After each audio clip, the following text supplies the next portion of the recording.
Bismillahirrahmanirrahim. Assalamualaikum warahmatullahi wabarakatuh. Perkenalkan, saya Sirida Japelar Indra, berasal dari Prodi Sejarah Peradaban Islam, Fakultas Adab dan Humaniora, Universitas Islam Negeri Imam Bonjol Padang. Baiklah, dalam video kali ini saya akan membahas dan menguraikan perihal teori perubahan sosial mengenai teori perubahan linear dan juga teori perubahan siklus yang terjadi dalam praktek keagamaan, terkhusus dalam praktik agama Islam yang terjadi di sosial budaya di Indonesia. Baiklah, video kali ini memang dibuat untuk memenuhi tugas ujian akhir semester mata kuliah pendekatan sejarah budaya yang mana dosen pengampunya yakni Bapak Ilham. Langsung saja, berbicara teori perubahan linear dan teori perubahan siklus. Teori perubahan linear merupakan teori perubahan yang mana linear ini berasal dari kata linear, artinya lurus atau tegak lurus. Yang mana dalam teori perubahan linear ini dimaksudkan bahwasanya terjadi sebuah perubahan secara bertahap maupun terus-menerus yang bergerak lamban. Yang mana efek dari perubahan ini merupakan terciptanya suatu tatanan nilai baru dari perubahan yang secara bertahap terus berubah. Yang mana perubahan linear ini dapat dikatakan sebagai pengembangan atau kemajuan yang mana nantinya akan sesuai atau relevan dengan zaman yang sedang berkembang.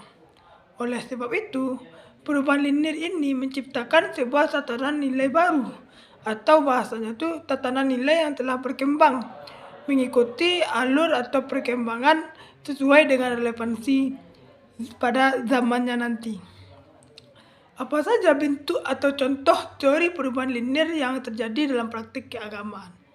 Ya, dapat kita lihat bahwasanya pada saat ini praktik keagamaan sudah banyak menggunakan digitalisasi atau menggunakan internet atau menggunakan teknologi seperti misalnya mengaji-ngaji. Kalau di Minang itu kan ada mengaji-ngaji di maghrib, yang mana pada saat itu kalau yang mengaji-ngaji itu adalah memang orang-orang langsung yang memang pergi tadarus ke surau-surau atau masjid-masjid untuk mengaji beberapa ayat di masjid sebagai tanda hari sudah senja atau ingin memasuki maghrib. Namun terjadi perubahan secara bertahap sesuai dengan perkembangan zaman yang telah terjadi. Makanya pada saat ini untuk suara mengaji-ngaji ini tidak diisi lagi oleh orang-orang yang pergi ke surau sebelum maghrib. Namun suara mengaji-ngaji ini lebih diisi oleh suara speaker maupun suara radio atau suara HP yang nantinya akan tersambung dengan pengeras suara di masjid. Itu salah satunya. Dan ada juga lagi seperti untuk penghafal Al-Quran. Kini sudah ada beberapa aplikasi yang mana aplikasi ini akan menuntun beberapa orang yang ingin belajar atau menghafal Al-Quran. Yang mana kalau pada saat itu memang kita harus turun langsung. Kita harus memang betul-betul menemui guru atau bahkan betul-betul harus punya Al-Quran secara fisik untuk belajar dan menghafal Al-Quran.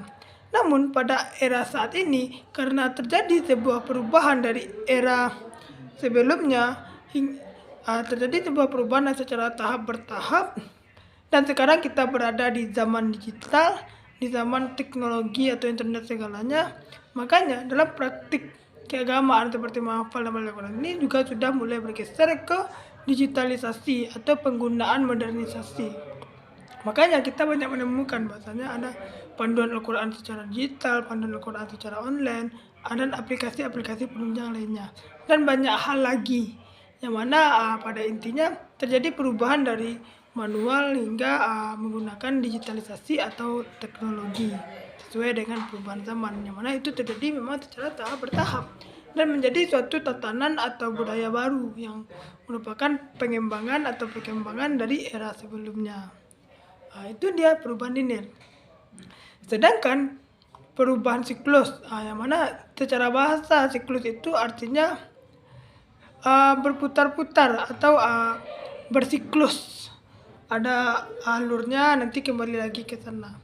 Yang mana dalam teori perubahan sosial, teori perubahan siklus merupakan teori yang terjadi sebuah perubahan baik itu secara rentan waktunya cepat, bisa dihitung dalam sekali seminggu maupun sekali sebulan, bahkan 1 kali setahun, yang mana terjadi sebuah perubahan dan perubahan itu akan terjadi lagi dan perubahan itu akan dirasakan lagi.